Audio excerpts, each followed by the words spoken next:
গ্রামের একটি ছেলে 10 বছরে হঠাৎ করে হারিয়ে গেল। অনেক খোঁজাখুঁজির পরও কোথাও তাকে পাওয়া যায় না।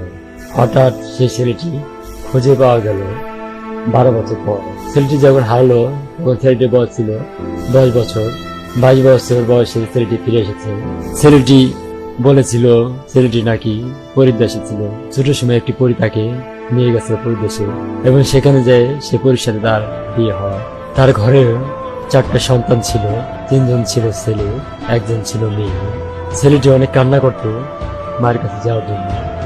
আর ছেলেটি বেশ রুগ্ন এবং শুকনো হয়ে গেছিল।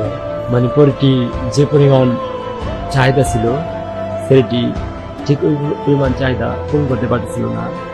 আর ছেলেটি অনেক কষ্ট পাইত।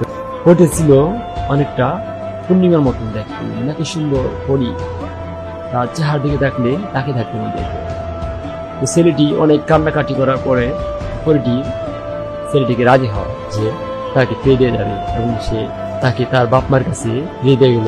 পরীটি বলেছে মাঝে মাঝেই ছেলেটিকে আসবে। লোকমুখে শোনা যায় ওই সময় যেদিন পরীটি আসতো সেদিন ছেলেটি ঘরের দরজা জানলা সব বন্ধ করে দিত। আর কি এক অজানা গ্রাম চারিদিকে ফুলের গ্রানে ভরে দিত।